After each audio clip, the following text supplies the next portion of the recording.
আসসালামু আলাইকুম। এখন আমি বানাবো খাঁটি দুধের গাওয়া ঘি। প্রথমে দুধের সর, এক বাটি দুধের সর ব্লেন্ডার করে নিতে হবে। দুধের সরটা সুন্দর করে ভিতরে দিয়ে ব্লেন্ডার করে নেওয়ার পরে এটা দেখতে ঠিক এরকম হবে। তারপরে একটা বাটিতে ঢেলে নেব। ঢেলে নিয়ে বাকি ভিতরে যে বাটার দুধ আছে দুধটা আলাদা করে নেব। তারপরে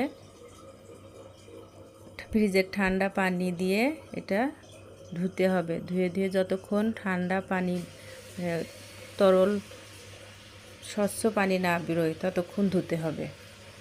ধোয়ার পরে এটা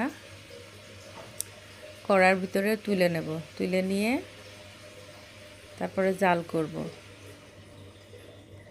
জাল করতে হবে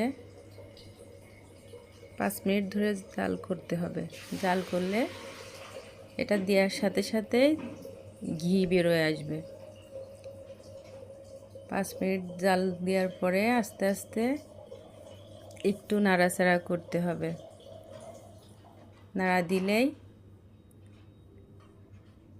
ঘিটা সুন্দর মতো গলে যাবে। বাটার গলে ঘি বেরোতে শুরু করবে। এরপরে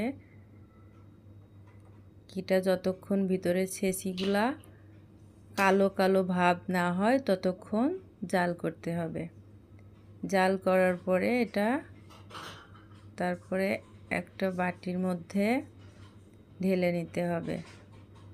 ঢেলে নেওয়ার পরে ছেঁচিগুলো নিচে নেমে যাবে।